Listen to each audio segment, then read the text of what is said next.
دا د کراچۍ اوسیدونکي عبدالرحمن دی، کوم چې د خپل د شناختي کارت بلاک کېدو په وجه د ډېر وخت نه پریشانه دی.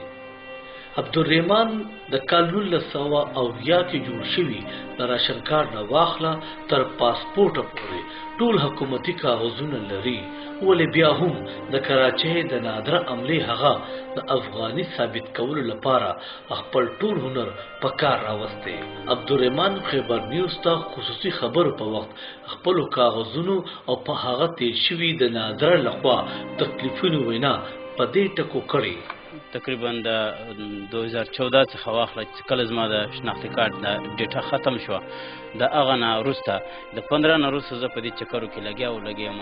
څو ځلې زه د قریبي چې 24 مارکیټ کې جوړه ده د نادره دې ته ورغلم. هغه ما نه داسې شی غوښتو وایي چې ته په کوم سن کې په سکول سرټیفیکټ چې ستا شته هغه راوړه، ورنه نه درکوو. که چا راته وایي چې ته په خپل عوامي مرکز ته ورشه.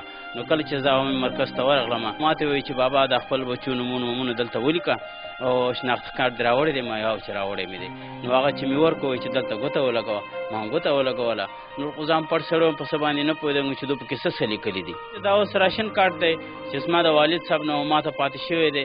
دا په 1970 کې جوړ دی. 1970 کې جوړ دی او دا چې کوم بے پام دی دا تقریبا په 1964 کې جوړ دی یا په 65 کې جوړ دی. د هغه وخت دی چې زه د بجلی بیل ورکوم زه پاکستانی یم، چې زه د ګیس بیل ورکوم زه پاکستانی یم، چې زما بچي تعلیم کوي پاکستانی دي. او کله چې زما نه پروف غواړي دا ټول مخ ته مې یو بلا شی پروت دی. او چې کله نادره ته ورشم نادره راته دا ټوکې کوي چې ته غیر ملکي یو، تاله موږ اسم نه درکوو. عبدالرحمن وایي چې زما د بې تعلیمۍ په وجه هغوی زما نه په داسې کاغذونو ګوتې لګولي چې مکمل یې افغاني جوړ کړی یم. همدغه وجه ده چې د عدالتونو نه انصاف غواړم، ولې څه وکړم ډېر ستړی او بېوسه شوی یم چې څه ګټم په عدالتونو کې خرچه کوم. بلخوا د بچو تعلیمي سلسله مې هم ودرېدلې ده ځکه چې داخلي بې شناختي کارډه نه ورکول کېږي. نه پوهېږم چې زما سره دا ریاستي لوبه ولې کولی کېږي. عبدالرحمن خو د خپل د شناخت ثابت کولو دپاره تر عدالته ورسېد او کوشش دا کوي چې ځان ثابت کړي چې دا پاکستانی دی، چې یقینا دی هم.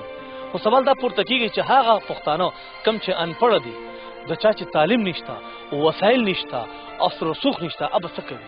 ابه څنګه ځان ثابت کوي چې نادره ورته په دا طریقې لبې وکړي؟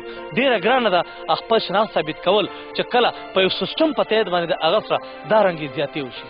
کیمرامین هادي جعفري سره نعمت زاده، خیبر نیوز، کراچۍ.